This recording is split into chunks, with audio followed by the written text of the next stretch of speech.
Hey everyone! In this quick tutorial, I'm going to explain exactly why CapCut is showing a no internet connection error and what you should do when CapCut won't connect online or load templates and effects.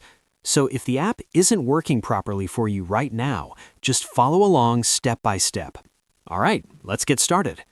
First, open the CapCut app on your phone or PC like you normally would.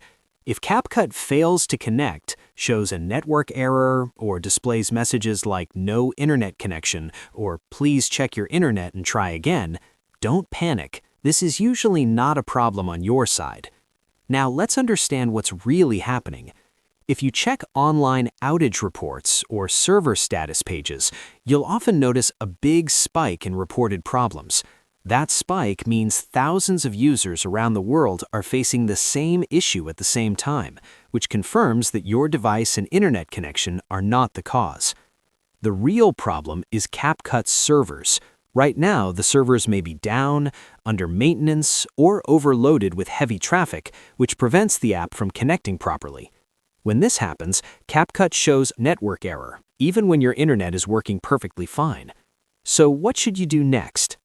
Since this is a server-side issue, there's nothing you need to fix in your settings. Don't reinstall the app, don't reset your internet, and don't keep reopening CapCut over and over. It won't make the servers come back faster.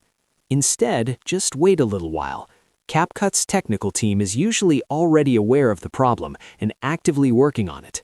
In most cases, server outages are fixed within a few minutes to up to an hour.